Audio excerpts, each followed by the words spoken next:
Estamos de volta, este é o Gazeta dos Bairros, comigo Felipe Guzmão, e eu estou recebendo aqui Tenente Coleque do Corpo de Bombeiros.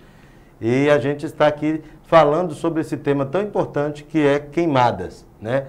Incêndios que têm aí tomado conta da nossa região e que não é bacana isso. E nos últimos dias a gente recebeu aqui imagens de incêndios, por exemplo, em Janaúba. Em Janaúba há uma suspeita, inclusive, de que foi um transformador de energia que estava soltando fagulhas e que aí provocou esse incêndio lá. Nós temos imagens do incêndio, né, da devastidão que foi aí esse incêndio, o que ele provocou lá em Janaúba. Nós vamos rodar uma matéria sobre esse incêndio em Janaúba e a gente volta falando sobre esse assunto, de como que deve proceder nessas situações, qual que é a obrigação desse pessoal da zona rural, em questão de manter ali a segurança em caso de incêndios, porque tem lei específica para isso, né, Tenente? Exatamente, existem leis para isso. Então a gente fala sobre isso daqui a pouquinho. Antes a gente vai ver uma matéria sobre esse incêndio que deixou aí uma grande área em Janaúba devastada.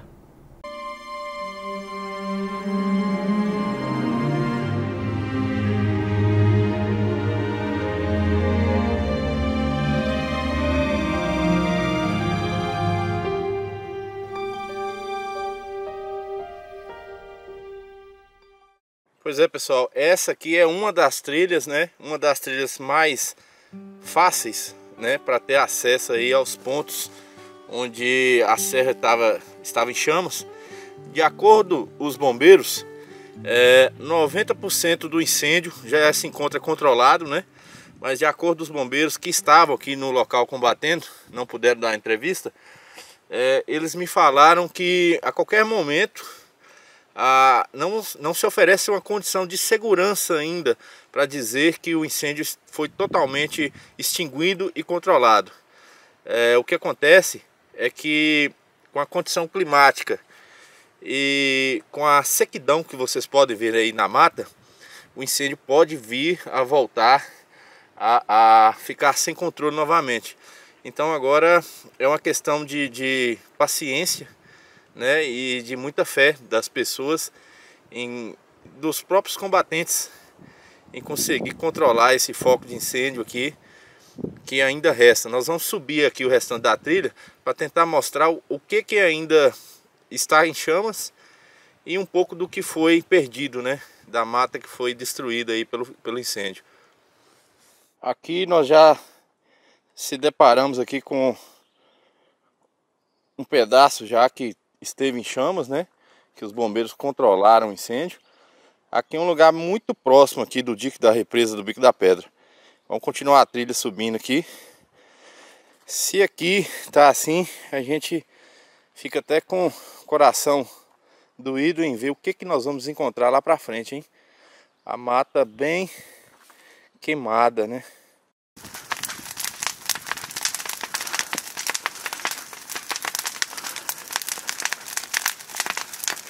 Você vê que o fogo vai avançando por cima das pedras e vai chegar na vegetação, né? Não tem muito o que fazer, complicado, viu? Situação muito triste. Toda essa área aqui corre o risco de ser incendiada. O calor é insuportável.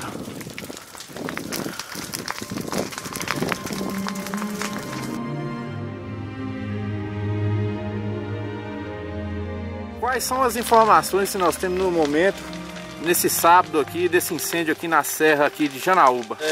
Aparentemente, ontem nós terminamos achando que já estava com 95% combatido. Mas como vocês estão podendo ver aí agora nesse momento, teve uma reignição aqui no fundo da Universidade Estadual de Montes Claros, no campus aqui de Janaúba.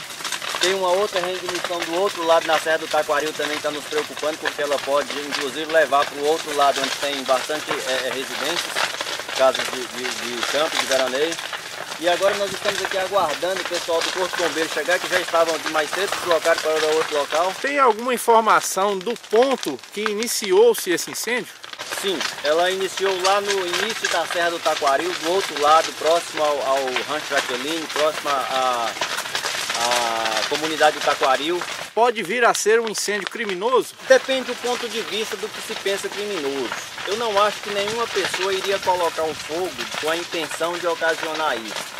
Mas pode ter havido um descuido ao colocar fogo na propriedade, num loteamento, em um lixo, em alguma coisa, sem tomar as medidas necessárias, sem os cuidados necessários para que o fogo não ultrapassasse o limite da sua propriedade e subisse a serra. Existe, assim, qual o plano para conter realmente esse incêndio? Vai se utilizar aviões, vai continuar os aviões? Como é que vai se fazer esse combate? O que pode ser feito? Não, a aeronave que estava aqui, ela retornou a Januária ontem, no final da tarde. Ela não vai ser mais empregada aqui em Janaúba. Até mesmo porque a ideia que se tinha ontem, no final da tarde, é que estávamos com um incêndio combatido. Eram só pontos de rescaldo, que aí a equipe de terra fazia. Infelizmente, nós estamos vendo aqui que teve essa reignição, mas esperamos que ela fique concentrada aqui também. Aqui na nossa frente tem uma extensa faixa de pedra, uma pedreira, e esperamos que ela contenha. O grande problema é que quando está assim, se começar a ventar, ele recolhe fagulhas e joga em outra área, e aí começa a pegar fogo em uma outra área. Ô Júnior, nós dos meios de comunicação, nós temos o dever de exercer um trabalho educativo, um trabalho que eduque as pessoas a evitar tragédias como essa. Você poderia fazer uma recomendação ao sitiante, ao produtor rural, ou mesmo à pessoa que é andarilho, que gosta de fazer uma trilha, dar umas dicas aí para evitar esse tipo de tragédia? Olha, o primeiro ponto é o seguinte: quando você for fazer uma queimada, que nós sabemos que na região aqui todo mundo faz queimada, é uma questão cultural e não tem como mudar isso, mas tome as medidas necessárias, coloque pontos de água, tambores de água em locais estratégicos, acione seus vizinhos para que façam uma força-tarefa caso fuja ao seu controle. Quando o fogo iniciou, era muito fácil juntar uma série de pessoas, de vizinhos, mobilizar grupos, porque tem que largar o individualismo de lado. Seu vizinho, ele não é simplesmente seu vizinho, ele é seu parceiro. Então, junte todo mundo, quando pegar fogo na propriedade de alguém, junte todo mundo que tem a propriedade perto e combata antes dele alastrar, porque pode ser que ele vá e volte e queime a sua propriedade. Oficialmente, quais as medidas que o prefeito Zé Aparecido, que a administração municipal está tomando, juntamente com os órgãos cabíveis, para conter essa tragédia? Desde o primeiro momento, a prefeitura acionou a Defesa Civil do Estado. A Defesa Civil tentou de todas as maneiras trazer o mais rápido possível para cá as aeronaves, mas Minas estava com 19.270 focos de incêndio. A maior parte das aeronaves oficiais já estavam sendo empregadas em ações em várias partes do estado. Inclusive essa que veio para cá estava em Januária, ela veio para cá e retornou para Januária, que continua pegando fogo. Gamileira também está com um incêndio. Fora isso, foi tentado com vias particulares. Muita gente disponibilizou maquinário, a própria prefeitura colocou maquinário, fez contato com o Andrade Gutierrez, disponibilizou alguns caminhões-pipas para estar fazendo essa contenção aqui próximo à Unimontes, até mesmo por causa do laboratório químico da Unimontes. Fizemos um acero ao redor das casas aqui. Então, o que estava ao alcance do município fazer com o maquinário que ela tem, com o material humano que ela tem, foi feito. Então o que resolveria era aeronaves, mas como já frisamos, as aeronaves oficiais do governo estão todas empregadas em outros focos de incêndio. Torcer para que a equipe de terra dos bombeiros chegue aqui rápido para a gente conter esse pequeno foco que está aqui, que teve essa reignição, para evitar que ele espalhe o restante. É isso aí, viu aí, tenente? É uma situação complicada, né? Mas, tenente, foi criado em Belo Horizonte um comitê para investigação, né, desses prováveis incêndios criminosos. Essa investigação, esse comitê que foi criado, ele é mais voltado para a região metropolitana de Belo Horizonte. Mas na nossa região, tem também essas investigações. Como que procede? Existe aí um procedimento estabelecido para investigar possíveis crimes que provocam incêndios? Exatamente. Em relação a esse comitê que você falou, na nossa região engloba, na nossa área de atuação aqui do Bombeiro de Montes Claros, né, do 7º Batalhão, envolve justamente lá a área de Coxá e Gibão, na APA de Coxá e Gibão, onde infelizmente um grande incêndio ainda está fora de controle. Mas independente da criação desse comitê, praticamente assim, todo incêndio florestal ele é gerado, né? Ali cria-se gera um dano ambiental, é feito pela Polícia Militar também um boletim, e aí a Polícia Civil, que é atualmente o órgão responsável por estar fazendo a perícia, né? Para tentar ver qual é a causa desse incêndio. Falando desse mesmo assunto, é importante que talvez assim, uma das coisas principais que já existia, mas assim, que voltou à tona, é da importância do cidadão realizar, denunciar as pessoas, né, que a gente chama de incendiários, as pessoas que estão colocando fogo nas matas de maneira criminosa. Então é importante que a população, ao ver alguém com a atitude suspeita ou mesmo ateando fogo na vegetação, que essas pessoas liguem através do telefone 181, no qual o sigilo é garantido, para que nós possamos identificar... 193 também pode, não pode? 193 é para ligar para combater o incêndio. Certo. Aí vai ligar para os dois, né? Exatamente, para combater o incêndio, mas o outro, principalmente, é para a gente tentar identificar quem está provocando um determinado incêndio, que os prejuízos são muito grandes. Entendi. Então, a partir do momento que a pessoa liga para o telefone 181, ele não vai ter a sua identidade ali divulgada, e as autoridades, né, a Polícia Militar, a Polícia Civil, vai tentar localizar aquela pessoa para que nós possamos fazer a punição severa, considerando os riscos que são, os prejuízos que são muito grandes. E quais essas leis, tenente, que foram criadas para combater esse tipo de atitude, de ações desses criminosos que colocam aí fogo sem necessidade, sem cuidado algum? Exatamente. Na verdade, no nosso código, né, penal, ele prevê que é proibido a pessoa colocar, atear fogo nas nossas matas. Isso é considerado um crime. Em relação à legislação, talvez nós possamos, existem várias, né, mas nós possamos abordar aqui duas específicas. Nós temos um decreto federal, que é o 10.735, que ele, em todo o território nacional, a partir do mês de julho até o mês de dezembro, que proíbe as pessoas em estar manuseando fogo em vegetação, justamente para a gente tentar prevenir, né, que ocorram os incêndios. Infelizmente, 2021 está sendo muito triste em relação aos números de incêndio. Outra lei que é importante a gente citar é aquilo que eu comecei a falar anteriormente, em relação ao agricultor, o homem do campo, que tem ali a sua fazenda, o seu sítio, e muitas das vezes ele vai ligar ali para o Corpo de Bombeiros, né, porque começou a ter um incêndio ali, e o incêndio florestal ele ocorre de maneira muito rápida, e ele é muito devastador. E muitas das vezes, devido à alta demanda, o Corpo de Bombeiros ele vai ter que priorizar uma situação em relação à outra. O bombeiro ele vai... Não tem um efetivo que atenda todo mundo ao mesmo tempo, né? Porque muitas das vezes são dezenas e dezenas e dezenas... Como foi esses dias? 20. Exatamente. Então, assim, é quase impossível. Enquanto você tem uma quantidade maior, aí é feita uma triagem para ver qual que tem uma prioridade em relação a outra. Então, a gente vai dar, né, prioridade àqueles que colocam em risco a vida humana, posteriormente as propriedades que são as casas, né, os currais e os rebanhos. E também não é importante a gente ressaltar a questão dos grãos, né, que as nossas lavouras. Se uma lavoura, uma grande lavoura, ela for queimada, isso aí vai afetar diretamente a economia, Sim. com a oferta do produto menor e vai fazer, né, a inflação aumentar. Mas voltando na legislação, nós temos uma lei estadual 20.922, que ela justamente diz para o produtor rural, para o homem do campo, que ele deve criar meios preventivos para evitar que grandes incêndios ocorram em suas propriedades. Isso é importante. Por quê? Porque ali o senhor, né, o senhor João lá da fazenda, ele pode fazer um aceiro com um maquinário, está dividindo ali a sua... Só para esclarecer, o que é aceiro?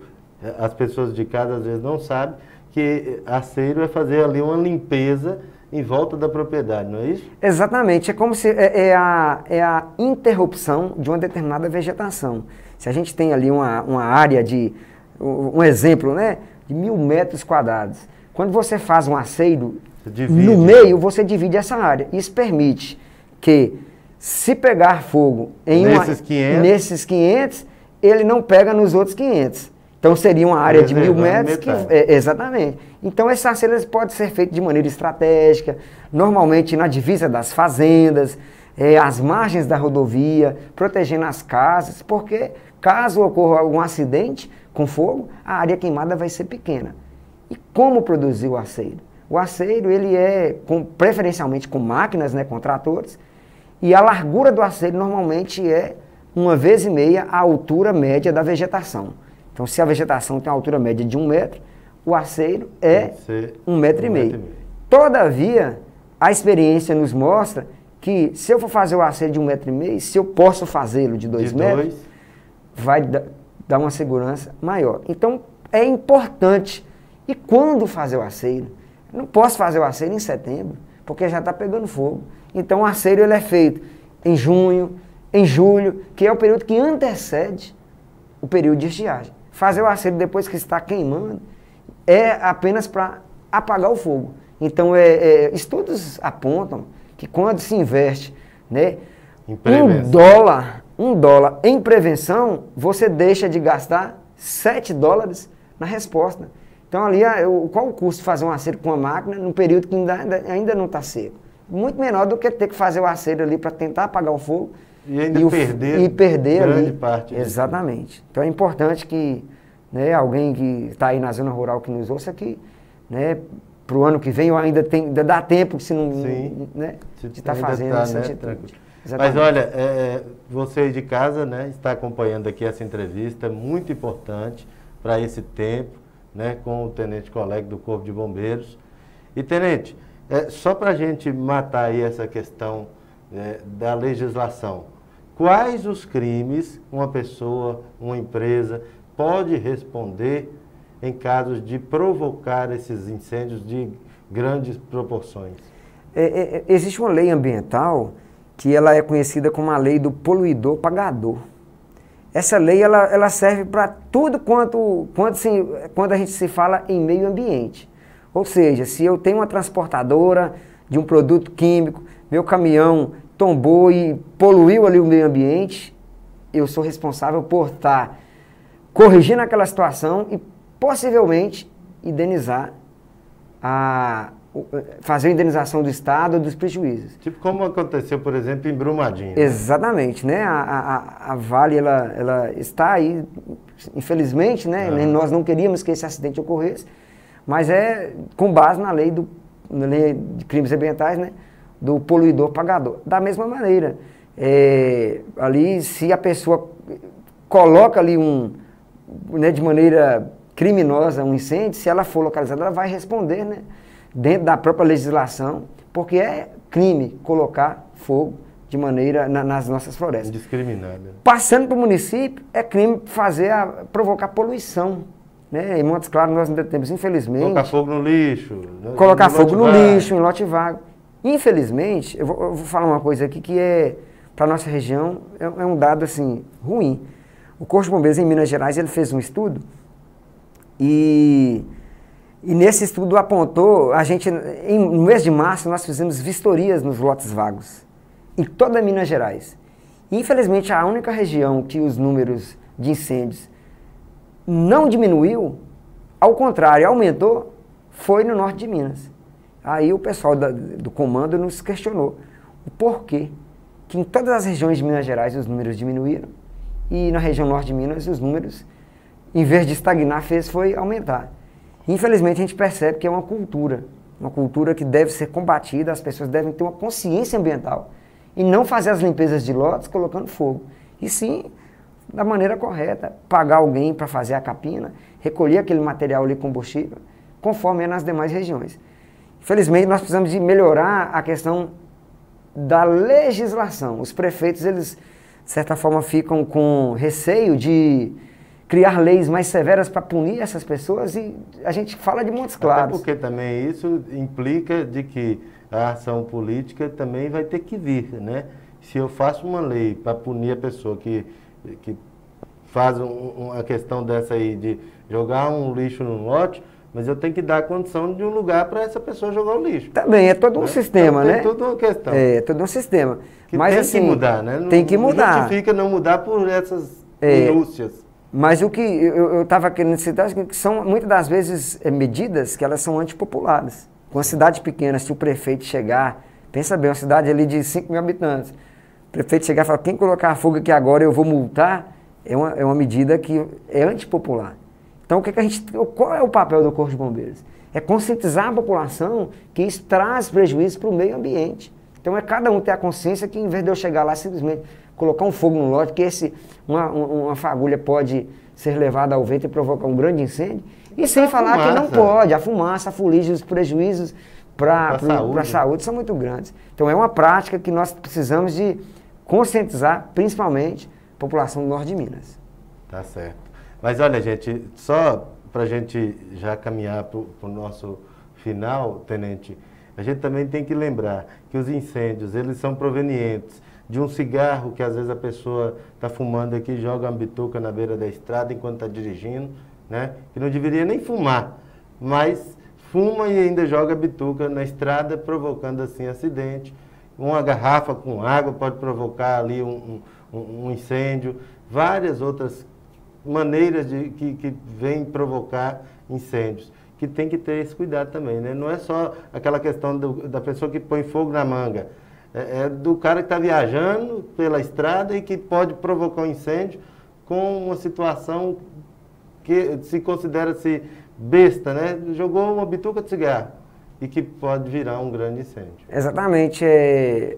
Um dado bastante interessante é que a maioria dos nossos incêndios, cerca de 90% das causas, elas são humanas. E existe esse que você está falando, são as causas não intencionais. É como se a pessoa, como se não fosse uma coisa dolosa que ela teve intenção. É um descuido, né? Sim. Então, exatamente, por isso que é tão importante. Existe uma frase no bombeiro que é o seguinte, o óbvio ele tem que ser dito. Então é importante, mais uma vez, a gente repetir para as pessoas, né, os fumantes que estão viajando, não jogue a bituca de cigarro às margens da rodovia, porque essa bituca poderá provocar um grande incêndio. Da mesma maneira, latas, né, que é um lixo que é jogado ali na mata, e aí vem a alta temperatura, aquele metal aquece aquilo ali, inicia um incêndio e pode provocar aí um grande incêndio, né? Então, é muito importante, né, a gente trabalhar a questão da prevenção, alertar a população que mantenha os cuidados, né? Faça de tudo para que nós não tenhamos aí mais incêndios, que infelizmente a demanda está sendo altíssima em todo o estado de Minas Gerais. Infelizmente. Tenente, deixa aí uma mensagem, né, para o nosso público, para o pessoal na zona rural, para o pessoal na cidade, para que possa ter esses cuidados e preservar não só a natureza, como a vida humana, a vida animal, né, que muitas vezes o animal ele não tem como se proteger de um incêndio e que a gente precisa, como o senhor mesmo disse, né, se pega fogo numa lavoura, isso vai impactar, não é só lá no campo, vai impactar aqui na cidade também, que o feijão vai ficar mais caro, tudo vai ficar mais caro devido a esse incêndio. Então todo mundo tem que ter esse cuidado, não é isso? Exatamente. É importante, pessoal que nos assiste, que muitas das vezes as pessoas querem responsabilizar, né, o Corpo de Bombeiros. O bombeiro não atendeu num determinado lugar, não atendeu no outro. A demanda nesse período ela é muito, muito maior do que os recursos. Muito maior.